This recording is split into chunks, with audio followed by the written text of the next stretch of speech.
Amazon Gaming VP said that they failed to compete with Steam despite spending loads of time and money. We were at least 250 times bigger. We tried everything, but ultimately, Goliath lost. Fucking Gaben does nothing, keeps winning. All these companies spending millions of dollars not understanding that maybe if you're a little bit nice to your consumers, things will be grand. Hail Lord Gaben.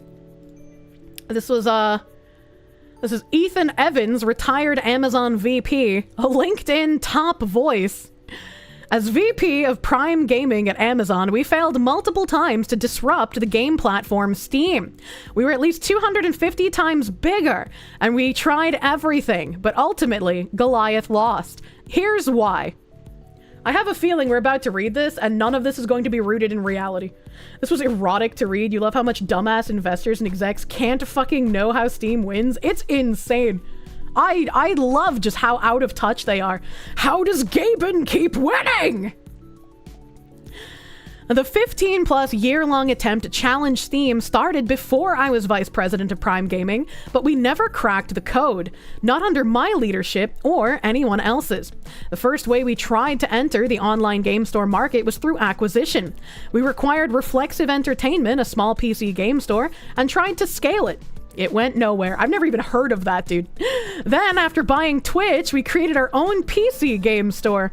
Our assumption was that gamers would naturally buy from us because they were already using Twitch. Wrong. As someone who's been streaming on Twitch for like 6 years now, Twitch has a game store? Like, you can buy games off of Twitch? That's a thing? Is that something you can do? They had a PC game. Like, I don't even remember that existing. I know Prime gave you free games, but I didn't know you could buy games. What the fuck? You had no idea. You remember the Twitch launcher? Since when? Steam is an immovable rod. It's called Luna. You're happy to see the free game downloads redeemable on GOG? And Steam has been around since 2003, so they aren't going anywhere. I mean, they're not a bad platform either. Like, people always want to be like, oh, but they charge developers too much. It's like, yeah, because they're incredibly fucking consumer friendly, man.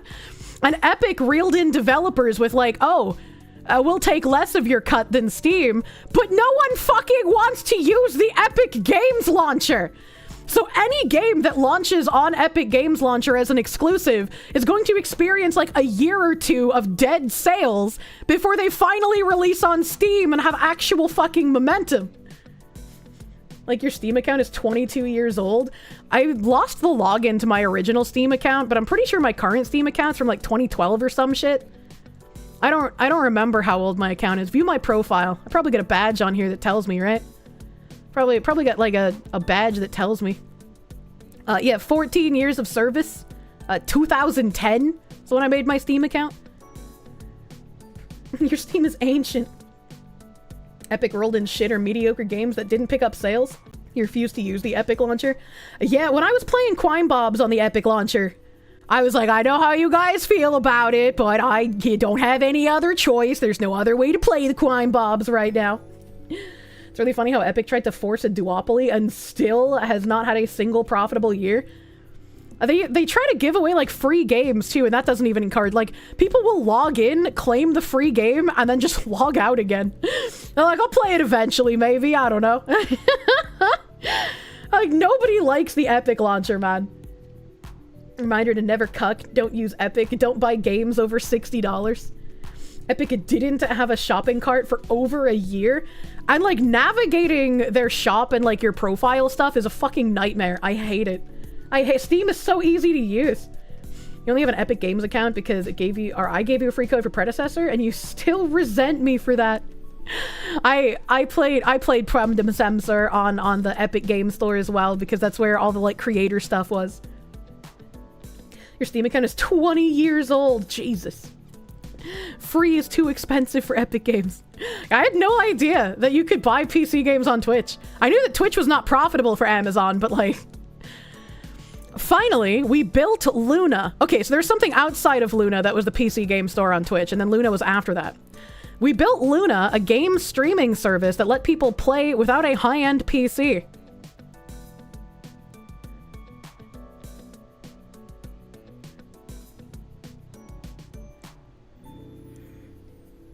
I'm a little confused. I'm a little confused because I don't know how well that's going to work, right? That's why it failed. If not to poor shame, but if people can't buy high-end PCs for their hobby that is gaming, and you make a platform that caters only to those people and not be inclusive of the people who can afford higher-end PCs, your platform is probably not going to make that much money because the people using it cannot afford to spend that much money. Apparently Luna was one of the best streaming platforms. Well, apparently it didn't work out very well. You never use your Epic Games app because it literally erased your account about a year ago and you had to make a new one. What the fuck? You can't buy a PC, buy a console like the rest of the poors. It's like, I'm not saying to not be inclusive of the people with like potato PCs, right? But that's more on like the game you're playing. You tried OnLive when it first happened, you have way higher down up than was required and it still sucked ass. Oh, fucking built Luna, a game streaming service that let people play without a high-end PC. Around the same time, Google tried the same thing with their product Stadia. Neither gained significant traction. At least I've heard of Stadia. I've never heard of Luna. So Google has that going for them. The whole time, Steam dominated despite being a relatively small company compared to Amazon and Google. That's because, unlike Amazon and Google, Steam is actually friendly to their customers in a way, you know? 12 years of Steam. Does anyone here remember OnLive? I don't. The mistake was that we underestimated what made consumers use Steam. It was a store, a social network, a library, and a trophy case all in one. And it worked well. At Amazon, we assumed that size and visibility would be enough to attract customers, but we underestimated the power of existing user habits. We never validated our core assumptions before investing heavily in solutions. The truth is that gamers already had the solution to their problems, and they weren't going to switch platforms just because a new one was available. Not only that, but gamers hate having many platforms. Like, there are so many complaints about, like, I just wish this was on Steam. I'm tired of having so many standalone launchers.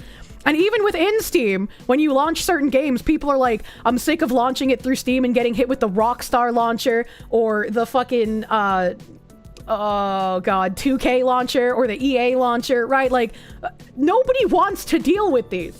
The Ubisoft launcher, yeah, we want everything in one place. Uplay, can't forget that crap. Dude, that was such a fucking scuffed thing to have to deal with when I was playing Blood Dragon.